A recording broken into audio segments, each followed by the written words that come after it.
नमस्कार दोस्तों। जैसा कि आप सब जानते हैं कि अभी लॉकडाउन लगा हुआ है, तो अभी हम सब हमारे घर पे ही है। आई होप आप भी अपने घर पे होंगे, सेफ होंगे, मास्क लगा के रखा होगा। तो दोस्तों, आज की वीडियो शुरू करते हैं। आज की वीडियो में हम डिस्कस करेंगे डिटर्मिनेंट्स।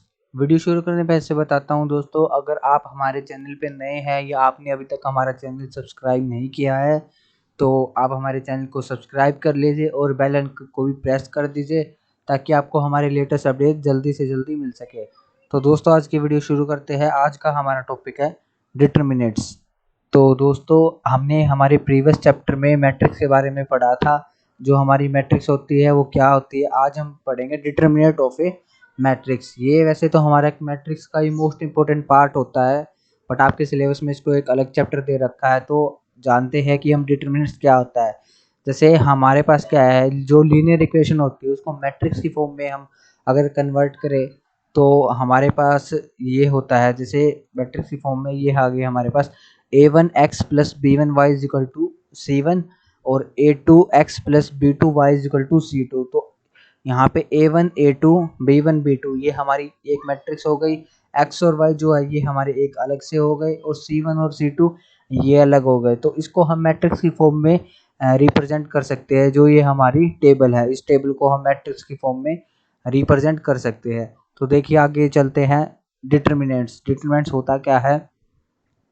डिटर्मिनेंट्स को देखिए, इन्होंने वेरीफाई कर रखा है। To every square matrix A I J of order N we can associates a number called determinant of a square matrix A, where A I J जो है आई इंटू जे जो एलिमेंट बोलते हैं जिनको, यानी सपोज क्या है कि हमें एक मैट्रिक्स दे रखी है 2 इंटू 2 या 3 इंटू 3 की। उसमें हमें ए आई जे यानी हमें मैट्रिक्स निकालने को बोल दिया कि हमें ए आई की वैल्यू 2 और जे की वैल्यू 3, यानी हमें सेकंड रो में थर्ड कॉलम को एक्सपेंड करना है। तो ये हमारा क्या हो जाएगा, डिटर्मिनेंट ऑफ ए मैट्रिक्स हो जाएगा, यानी डिटर्मिनेंट ऑफ A23।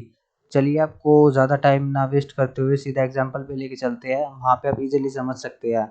तो देखिए, जैसे हम इस वीडियो को यहाँ पे देखते हैं, determinant of a matrix of order 1 यानी जो मैट्रिक्स इसका हमारा 1 ऑर्डर होता है, 1 बाय 1 की मैट्रिक्स होती है। तो इसके अंदर देखिए इन्होंने क्या किया है कि लेट ए, हमने एग्जूम कर लिया कि हमारे पास ए एक मैट्रिक्स है जिसके अंदर ए एलिमेंट है 1 बाय 1 का, 1 रो 1 column, be the matrix of order 1। तो ये हमारा इसका ऑर्डर 1 इंटू 1 हो गया। देन डिटर्मिनेंट ओ जो निकालेंगे, इसका determinant of A is defined to be equal to A, यानी इनके कहने का मतलब है हम इस मैट्रिक्स को एक्सपेंड करके जो वैल्यू निकालेंगे वो वैल्यू सेम हमारी ए की आएगी। ऑब्वियसली ये बात बिल्कुल सही है। अगर हम इसका इन्वर्स करते हैं, ट्रांसपोज करते हैं, तो भी मतलब हमारी वैल्यू यही रहेगी, क्योंकि 1 बाय 1 की है। अब चलते हैं determinants of a matrix of order 2। इसमें ऑर्डर 2 होता है, उनकी हम वो करते हैं मैट्रिक्स को। वो देखिए दोस्तों कैसे होगा। जैसे ये हमारे पास मैट्रिक्स दे रखी है 2 बाय 2 की ऑर्डर, तो मैट डिटर्मिनेंट ये इसको बोलते हैं डिटर्मिनेंट ऑफ ए। ये जो दो ऐसे इन्होंने कॉलम लगा रखे हैं, इनको डिटर्मिनेंट का साइन बोलते हैं। ठीक है, तो डिटर्मिनेंट ऑफ ए को हम ऐसे ड्रॉ करते हैं, इसको हम बोलते हैं डिटर्मिनेंट ऑफ ए। तो अब ये हमारी मैट्रिक्स है। डिटर्मिनेंट ऑफ ए में क्या करते हैं, हम क्रॉस मल्टीप्लिकेशन करते हैं। तो क्रॉस मल्टीप्लिकेशन यहाँ पे करके, और यहाँ पे साइन बीच में आता है हमेशा माइनस का। ये है आपका ऑर्डर, जो मैट्रिक्स का 2 बाय 2 का ऑर्डर हो, ये सब कुछ आपका तब एप्लीकेबल है। जैसे ये हमें एक लाइव एग्जांपल दे रखा है, हमें इसको इवेलुएट करना है क्वेश्चन में। ये हमें मैट्रिक्स दे रखे 2 बाय 2 की, तो यहाँ पे मैंने जैसे आपको बताया था क्या आएगा, क्रॉस मल्टीप्लिकेशन 2 2, यहाँ पे 2 इंटू 2 माइनस फिर 4, फिर ये यहाँ पे ब्रैकेट में माइनस का 1 है, मल्टीप्लाई में 2 की 2 से मल्टीप्लाई करेंगे 4, 4 की -1 से करेंगे माइनस के 4, माइनस माइनस प्लस, प्लस के 4, तो हमारा आंसर आ गया 8। इसी तरह से सेकंड क्वेश्चन जो है इसको भी हम सोल्व कर सकते हैं। ऐसे ही क्रॉस मल्टीप्लिकेशन करना है इसमें। यहाँ पे हमारा ये स्टेटमेंट को हमने पुट डाउन कर लिया है, यहाँ पे एक्स की स्क्वायर हो जाएगा, और फिर इन दोनों को स्क्वायर करके ए प्लस बी इंटू ए माइनस बी, ए स्क्वायर माइनस बी स्क्वायर का आप यहाँ पे फॉर्मूला लगा सकते हो, और ये आपकी मैट्रिक्स बन जाएगी। इसको आप क्वाड्रेटिक इक्वेशन से सोल्व करके इसका आंसर निकाल सकते हो। अब नेक्स्ट टॉपिक है हमारे पास determinant of a matrix of order 3 by 3, जिसमें 3 बाय 3 का ऑर्डर होता है। तो दोस्तों, इस मैट्रिक्स को सोल्व करने के लिए सिंपल सी बात जैसे हमने हमारे मैट्रिक्स वाले चैप्टर में डिस्कस की थी कि 3/3 की जो भी मैट्रिक्स होती है उसमें सपोज हमें इस कॉलम को एक्सटेंड करना है जिसमें हमारा ये वाला है पूरा का पूरा और ये है, तो हम क्या करेंगे कि इनकी क्रॉस मल्टीप्लिकेशन करनी पड़ेगी। बट साथ साथ सिर्फ ये किस केस में है, जब हमें सिर्फ और सिर्फ वो एक वर्टिकल प्रॉपर एक एलिमेंट को करना है। अगर हमें पूरी एक रो का करना है या पूरे एक कॉलम का करना है तो हमें डिफिकल्ट होता है। उसके लिए क्या है कि बेनिफिट ये है, अगर हमारे दो एलिमेंट किसी भी रो या किसी भी कॉलम के जीरो हो तो उसके लिए सपोज जैसे ये दो एलिमेंट जो है हमारे इस रो के, ये दो एलिमेंट जीरो हो गए तो हम इसको आसानी से एक्सटेंड कर सकते हैं। ये दोनों जीरो हो गए क्योंकि इनकी मल्टीप्लिकेशन करेंगे तो वैल्यू जीरो आएगी, सिर्फ ये बच जाएगा। तो इसको बाहर रख के इन दोनों की हम क्रॉस मल्टीप्लिकेशन कर सकते हैं।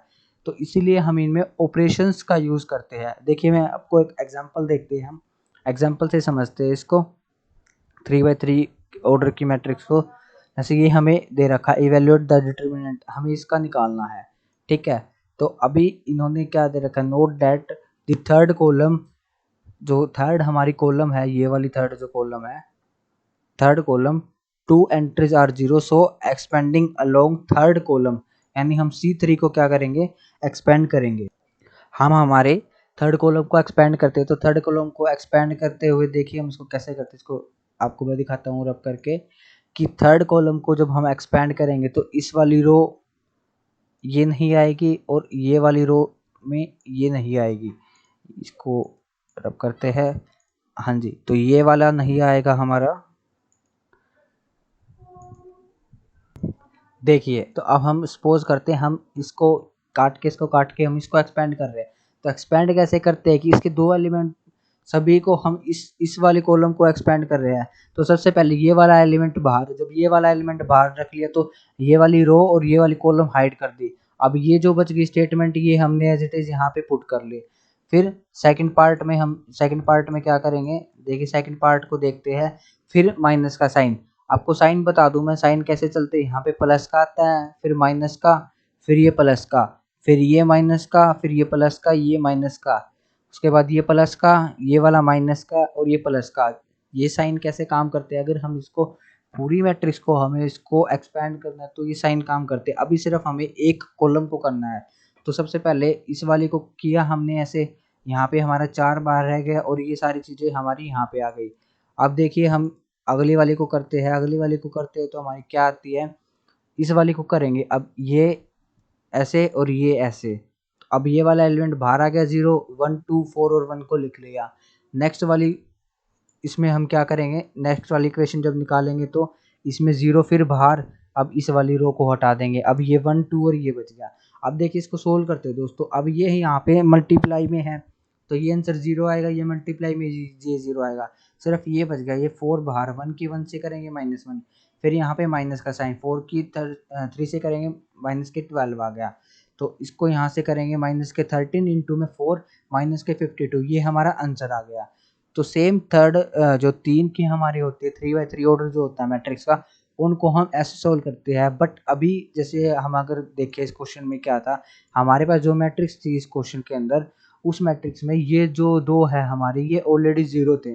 बट अगर ये हमारे जीरो नहीं है तो इसको ऑपरेशन लगा के हमें जीरो बनाना पड़ेगा, या फिर इस ऑर्डर की वाली मैट्रिक्स में आपसे पर्टिकुलर ये भी पूछा जा सकता है कि भाई आप हमें A13 बताओ भाई, फर्स्ट रो का थर्ड कॉलम, तो सिर्फ ये वाला होता है वो, ये हमारा आंसर आ गया। इसी तरह से अगर ये वाला पूछ ले आपसे तो इनका जीरो है, इसका भी जीरो आएगा।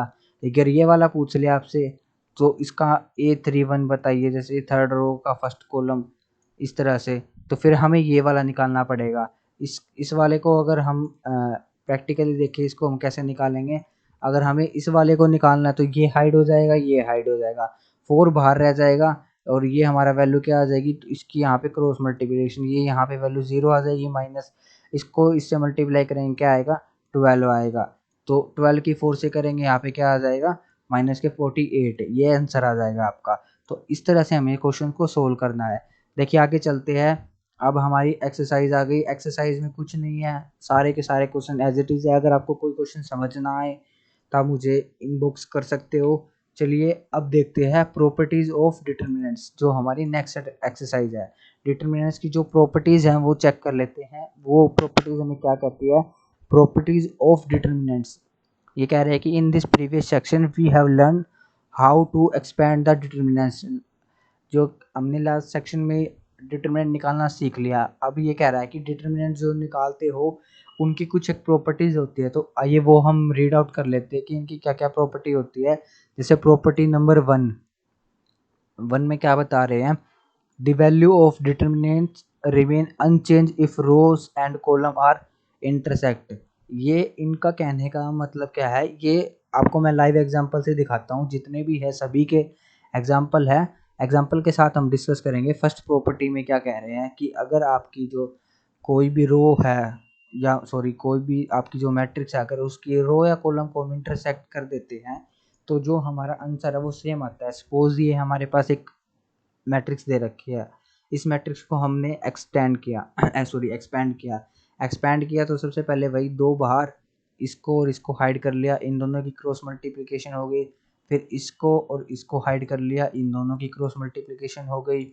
उसके बाद इनमें से इसको हाइड कर लिया हमने, इसको हाइड कर लिया, इन दोनों की क्रॉस मल्टीप्लिकेशन हो गई। इसको एक्सपेंड करके हमारे पास ये आंसर है 28। अब प्रॉपर्टी जो है वो प्रॉपर्टी हमारी क्या कह रही है, by interchanging rows and column we get. जब रोज और कॉलम को हमने इंटरसेक्ट किया तब हमें क्या रिजल्ट मिल रही है, ये ध्यान से देखिए दोस्तों। ये हमारी मैट्रिक्स है, इसमें हमने इंटरसेक्ट क्या किया, जो ये हमारी रो थी 261, ये वाली को, इसको हमने ये वाली कॉलम बना दिया, इस रो को हमने ये कॉलम बना दिया और इस रो को हमने एक कॉलम बना दिया।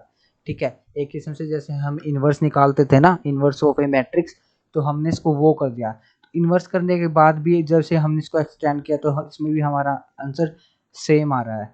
तो हैंस प्रॉपर्टी 1 इज वेरीफाई। ठीक है, तो प्रॉपर्टी 1 ये थी।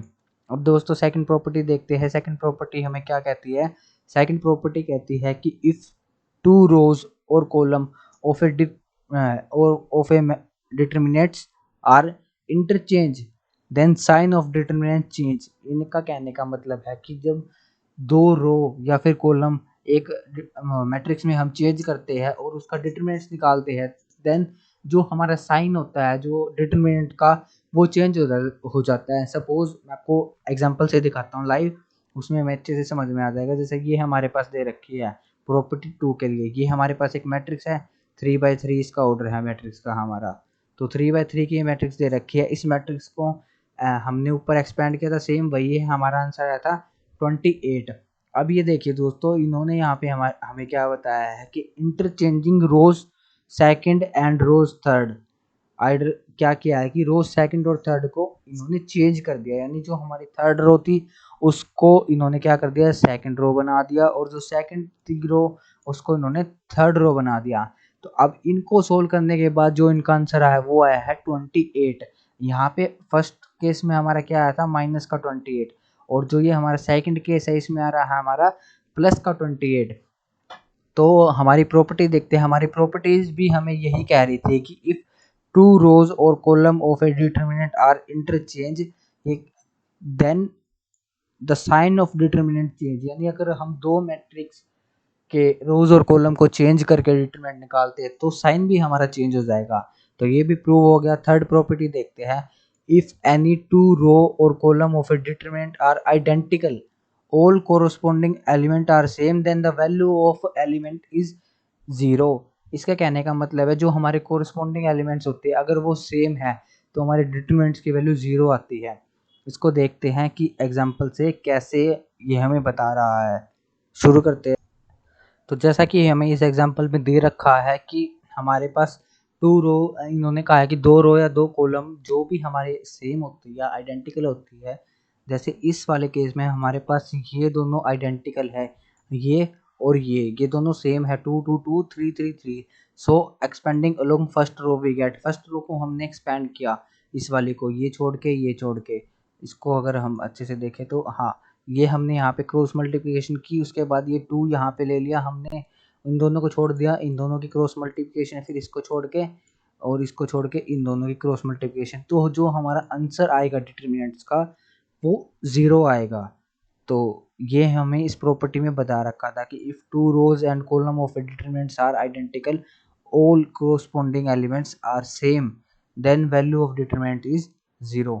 नेक्स्ट देखते हैं हम प्रॉपर्टी नंबर 4 हमारी क्या कहती है। If each element of a row और a column of determinant is multiple by a constant k, then the value of a multiple gets by k। इनका कहने का मतलब है कि अगर हमारी किसी भी एलिमेंट में जो डिटरमिनेंट है, जो डिटरमिनेंट इज मल्टीपल बाय एक कांस्टेंट, यानी कोई भी हमारा एलिमेंट्स है अगर उसको हम कॉमन लेते हैं, जैसे कि एक हमें वो दे रखी है कोई भी हो, वो के अगर मल्टीपल है तो जो हमारा आंसर आएगा वो भी हमारा कांस्टेंट यानी के जो हम कॉमन लेंगे उसके मल्टीपल में ही हमारा आंसर आएगा। तो इसका एक एग्जांपल देखते हैं हम। यहाँ पे हमारे पास है, ये रहा, ऊपर है एग्जांपल, एक मिनट, हाँ जी, ये रहा एग्जांपल नंबर 9 का। ये दे रखा, हमें इसको इवेलुएट करना है। तो दोस्तों देखिए इसमें क्या है, हमने इस मैट्रिक्स को लिख लिया। अब ये वाली जो रो है 102, 18 और 36, ये 6 से डिवाइड होती है सारी की सारी। तो 6 इंटू 17, 6 इंटू 3, 6 इंटू 6, 36, 18 और 102। तो ये सारी की सारी 6 से मल्टीप्लाई होती है। तो इसके अंदर क्या है, जब ये 6 से मल्टीप्लाई होती है तो हमने क्या किया, 6 को बाहर कॉमन ले लिया। अब ये 6 यहाँ पे कट गया, ये यहाँ पे कट गया, ये यहाँ पे कट गया। अब यहाँ पे क्या रह गया, 17, 3 और 6, 73 और 6, ये तीनों हमारे आ गए। अब देखिए दोस्तों, ऐसी डिटरमिनेंट्स को सोल्व करने के लिए अगर आपको प्रॉपर्टी याद है तो हमने प्रॉपर्टी नंबर 4 में पढ़ा था कि अगर आइडेंटिकल मैट्रिक्स होती है या कोरस्पॉन्डिंग एलिमेंट सेम होते हैं तो जो हमारा आंसर है डिटरमिनेंट का वो क्या आता है, 0 आता है, कोई भी 1 और 2। तो ये हमारा एक जो हमारी वो है पूरी की पूरी ये सेम है या आइडेंटिकल है। तो इस मैट्रिक्स को सोल्व करेंगे तो हमारा आंसर 0 आएगा। तो इस ट्रिक से या फिर ये कहे कि अगर हमें ये चीज़ें याद है तो आप मैट्रिक्स को इजीली सोल्व कर सकते हो जब आपके पास क्वेश्चन आएंगे। वैसे तो ये प्रॉपर्टी आपको एग्जाम में पूछी भी जा सकती है, बट आपको प्रॉपर्टीज ध्यान होनी चाहिए। अब देखिए प्रॉपर्टी नंबर 5 को हम रीड करते हैं। इफ सम और all element of a row और column a determinant are expressed as sum of two or more term, then the determinant can be expressed as sum of two or more determinants। Question को देखते ही ये कह रहा है कि जो हमारे एलिमेंट्स और रो, एलिमेंट्स में जो मैट्रिक्स के रो और कॉलम होते हैं उसका जो डिटरमिनेंट होता है वो सम ऑफ टू होता है या इससे ज़्यादा होता है। तो जैसे उसका जो हम आंसर निकालेंगे वो भी 2 और इसके मल्टीपल ही होएगा। जैसे ये हमें एक एग्जांपल दे रखा है 10, इसमें हमें क्या करना है, A B C, A plus 2x B plus 2y, ये हमें एक डिटरमिनेंट दे रखा है और ये इज इक्वल टू 0 दे रखा है, हमें इज इक्वल टू 0 दे रखा है। अब हम इसको क्या करेंगे, इसको हम सोल्व करते हैं। इसको सोल्व कैसे करेंगे, देखिए तो जैसा कि इस वीडियो में है हमारे पास सॉरी ये क्वेश्चन है।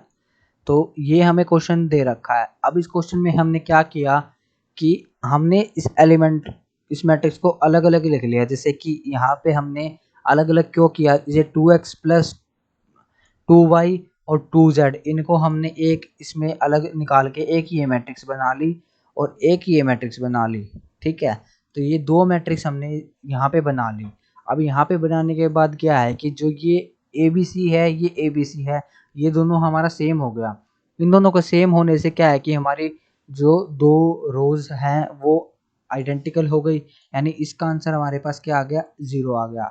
दूसरा हम बात करें अगर इसी प्रॉपर्टी की, तो इसमें से जो 2 है, अगर इस 2 को हम बाहर कॉमन ले लेते हैं तो यहाँ पे हमारे पास x y और z बच जाएगा, यहाँ पे भी x y और z बच जाएगा। तो यहाँ पे भी दो कोरिस्पॉन्डिंग एलिमेंट्स वो जो है वो सेम आ गए दोनों इसके। तो यहाँ पे भी आंसर 0 आ जाएगा, 2 को से मल्टीप्लाई करेंगे तो ये 0 आएगा, यानी 0 प्लस 0 हमारा आंसर क्या हो जाएगा, 0, जैसा कि हमें हमारे आंसर में भी दे रखा है।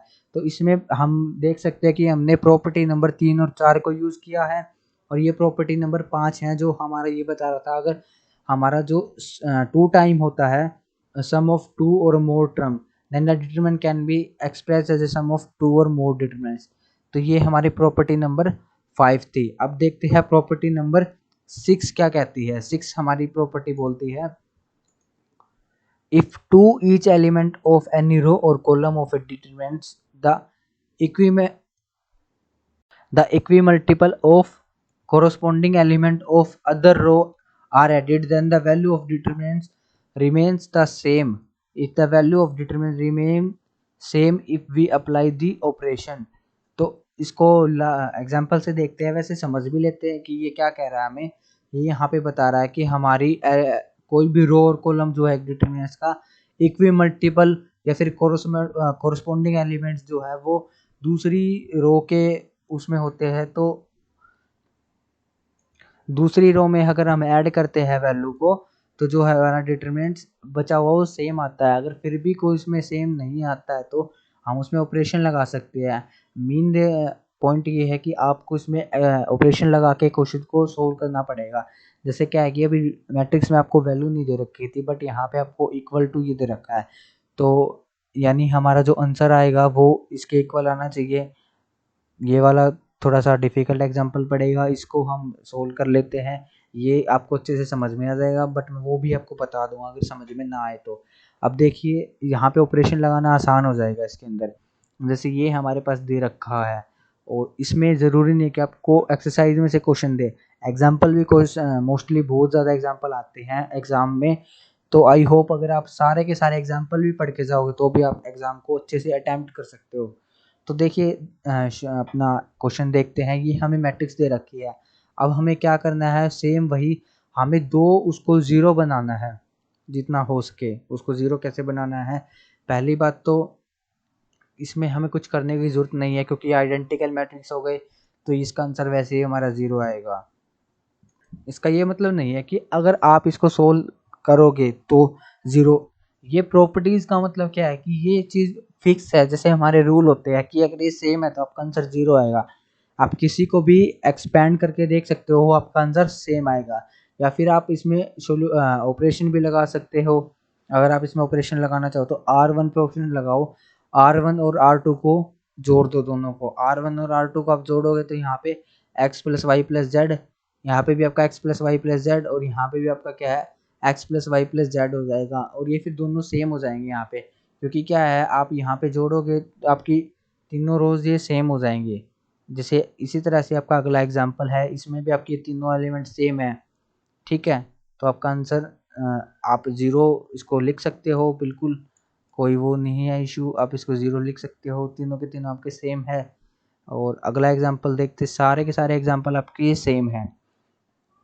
कोई और नया क्वेश्चन देखते हैं। आई थिंक ये 4.2 भी आपकी कंप्लीट हो गई है, आपके सिलेबस में ये चेक कर लेना आप हो या ना हो, बट ये एक्सरसाइज मेरी तरफ से कंप्लीट है। अगर आपको कोई क्वारी है इसमें तो आप मेरे को पूछ सकते हैं। तो आज की जो हमारा टॉपिक है वो ख़त्म हो गया दोस्तों। अगर आपको वीडियो पसंद आई हो तो आप इसको लाइक करना, शेयर करना और सब्सक्राइब करना। थैंक्स फॉर वॉचिंग दोस्तों। हाँ, अगर आपको कोई क्वारी हो तो आप मुझे कमेंट बॉक्स में मैसेज कर सकते हो या मेरे पर्सनल नंबर पे मैसेज कर सकते हो। Thanks for watching.